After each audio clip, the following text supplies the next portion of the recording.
Today, we will be discussing some general tips and strategies that investors can use to potentially make money in the stock market. First, it's important to research the market. This means understanding the types of stocks that are available, the factors that affect their prices, and the historical performance of different companies and industries. One way to get started is to invest in familiar companies. Familiarity with a company can give you a better understanding of its potential for growth and profitability. Second, diversify your investments. This means spreading your investments across different companies and sectors. Investing in a single stock or industry can be risky. Third, invest for the long term. The stock market can be volatile and subject to sudden price swings. It's important to invest for the long term and not be swayed by short-term price fluctuations.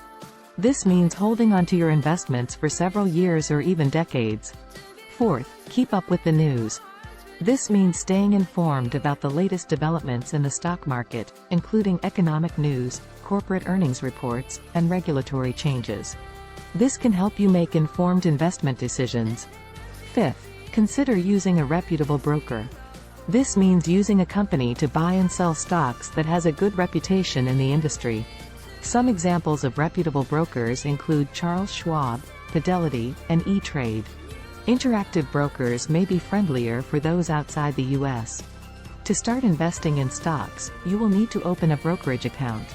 A brokerage account is a type of investment account that allows you to buy and sell stocks, bonds, and other securities.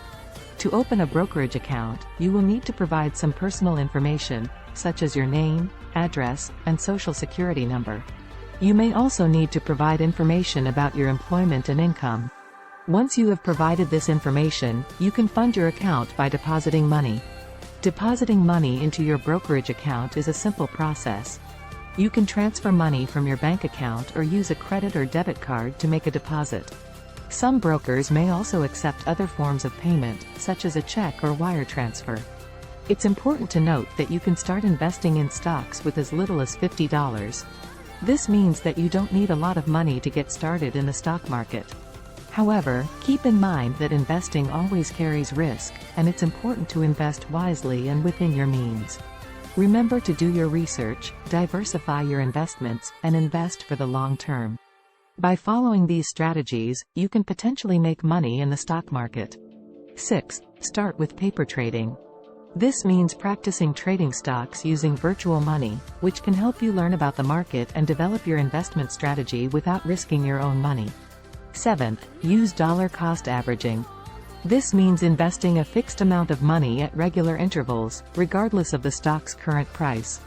This strategy can help mitigate the risks of volatility in the market and potentially provide better long-term returns. Remember, stocks can be highly complex and subject to various risks, including market, credit, and liquidity risks. It's important to do your research and invest responsibly. Some resources you can use to research stocks include Yahoo Finance and Google Finance. These websites provide financial news, stock quotes, and other valuable information for investors. And that's it for today's episode of How to Make Money in Stocks. Thank you for watching, and happy investing.